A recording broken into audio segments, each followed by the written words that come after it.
Arab Tov Charim, I'm Stephen Ben-Nun. You're watching Israeli News Live. It is February the 15th, 2017. Incredible meeting took place today between President Donald Trump and that of Prime Minister Netanyahu of Israel. It was a very interesting meeting. Although the RT titles their own article about it, Trump asked Netanyahu to hold off on settlements and promises a great peace deal. Great peace deal in the making. In fact, President Trump went so far as to say that you don't need a two-state solution in order to bring about a great peace deal. But he did kind of leave it off to the two leaders, that of Mahmoud Abbas and Prime Minister Netanyahu, to negotiate out their own deal. And then no one else really needs to be interfering with their negotiations to peace. Prime Minister Netanyahu did set those parameters. And one of those parameters was to be the PA would have to recognize the Israeli state, and that they would also be required to allow full Israeli control of the West Bank included, military control of these areas.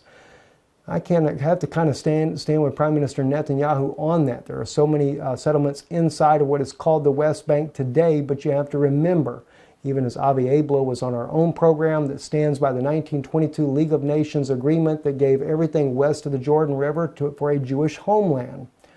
And why they reneged on that promise in 1947 with the United Nations is really beyond anybody's belief, but they did renege on that promise as they did the promise in 1920.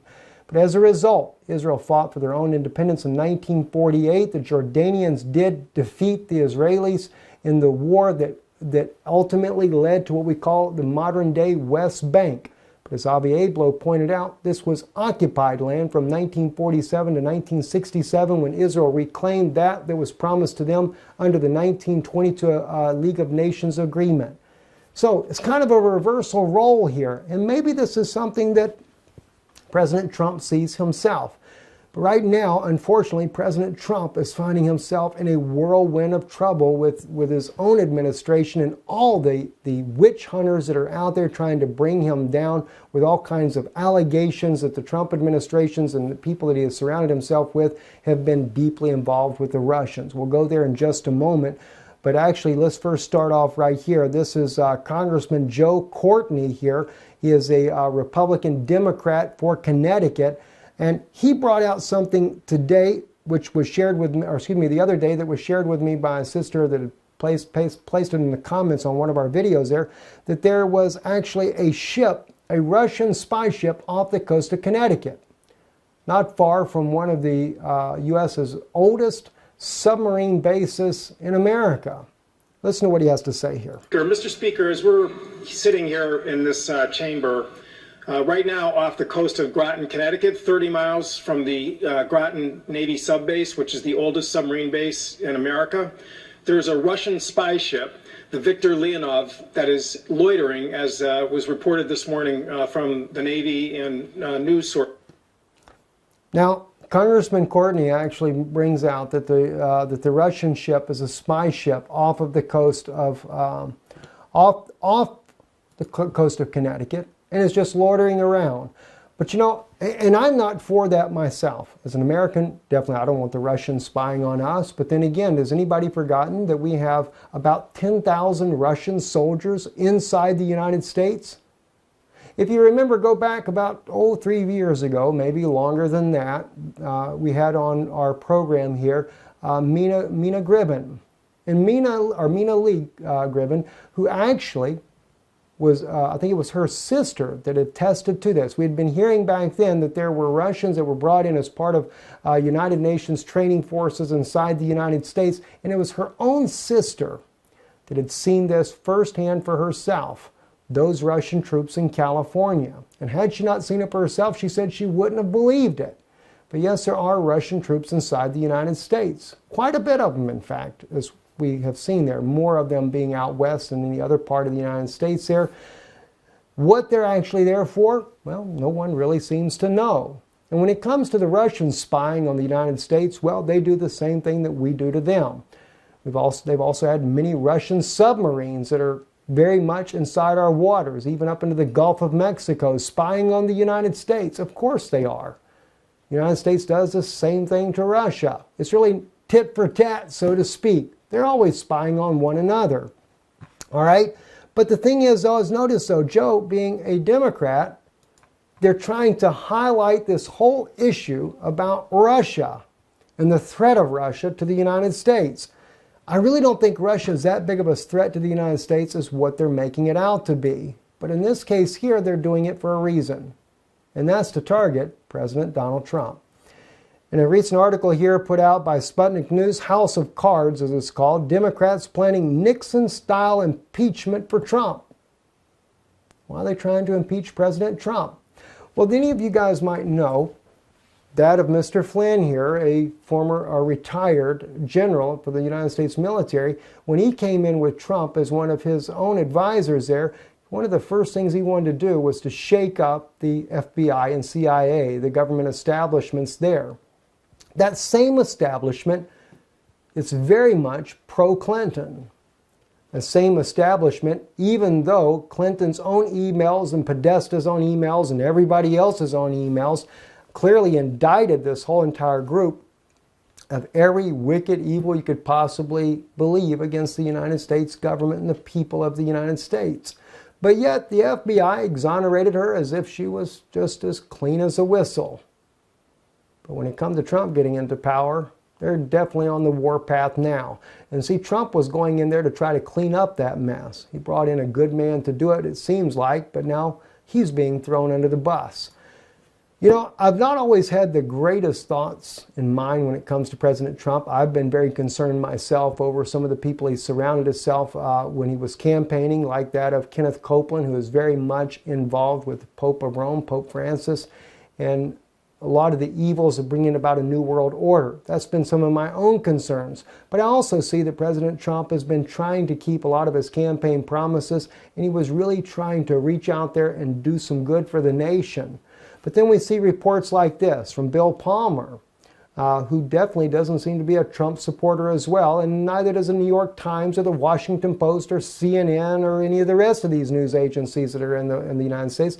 They're all against the Trump administration. Bill Palmer, just to give you an idea of how much they're throwing them all under the bus, writes this here. Impeach Trump now, it states. The smoking gun came this evening when it leaked that FBI has identified 4 senior members of the Donald Trump campaign who conspired by phone with Russia. Intelligence agents during the election, Michael Flynn, Roger Stone, Carter Page, and Paul Manafort, have all been caught red-handed in the collusion by the FBI. In addition, Flynn appears to have lied to the FBI last month when he was questioned, which is a crime in itself. Well, I've even seen the transcripts of the conversation that he had. And where's the lie? Where's this? What I mean, it's just really ridiculous what I'm seeing. So, although I may not agree with everything that President Trump is doing, or I don't agree with all of his plans, I still think the man is trying to do good. And when I see things like this, it seems all the more obvious that Trump is trying to do a decent job for the American people. But there's definitely someone in power trying to bring him down. Is it because they want Mike Pence to be president? Or will neither one of them be?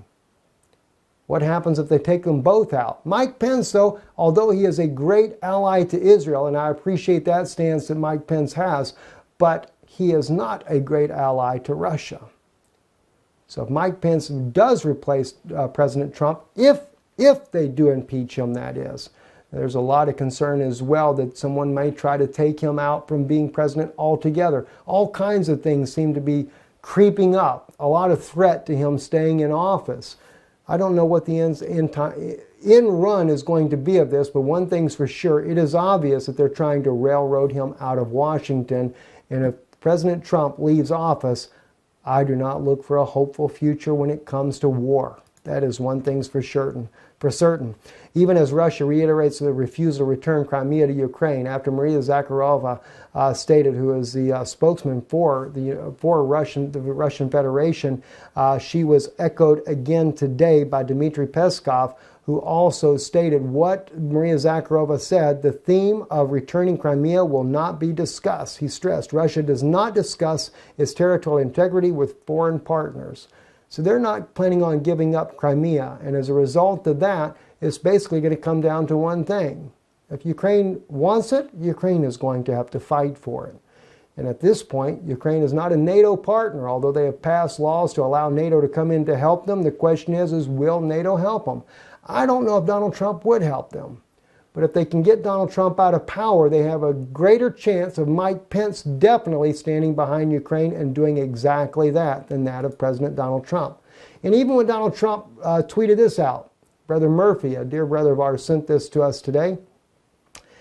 This tweet here: Crimea was taken by Russia during the Obama administration. Was Obama too soft on Russia? I can't help but think that President Trump didn't tweet this to try to show that he could be tougher with Russia. Maybe it is because of all the things that are going on right now that are surrounding President Trump with all these allegations of Russian ties. You know, I'm sure he has some connections with Russia, but maybe not as big as what the FBI is definitely making it out to be. Another thing here going on in Ukraine, just to kind of share this with you here, this report here came out today. According to some estimates, over 1,000 Ukrainians in East Ukraine, those of the Donetsk and Luhansk region there, came to the hotel with the OSCE. This is the human rights monitors there, and protesting their bias towards Kiev's government, towards Petro Poroshenko, saying that they are not reporting on the attacks on civilian areas that are killing the elderly, the women, the children that are being killed by Kiev's bombs. The OSCE, they did come out of the hotel to listen to the complaints. They were holding up pictures of the OSCE being seen with Ukrainian tanks there inside of civilian populated areas, which is also causing strikes to be returned into a civilian populated area by the Donetsk people there, causing a lot of people to actually be killed as a result, especially the civilian population. And they're saying that the OSCE needs to open their eyes because they are not doing their job. The OSCE did take the microphone and return back talking to the people there as well, trying to defend their actions, saying that both sides need to stop the fighting and the conflict in order for there to be any kind of peace of the Minsk agreements whatsoever. But one thing that I thought was interesting in this is even one of Ukraine's own journalists clearly stated this last escalation of violence was intentionally started by Petro Poroshenko. They started an offensive to try to take back eastern Ukraine. And this is what is causing all the deaths, especially to that of the civilian population. I'm Stephen Ben-Nun. You're watching Israeli News Live.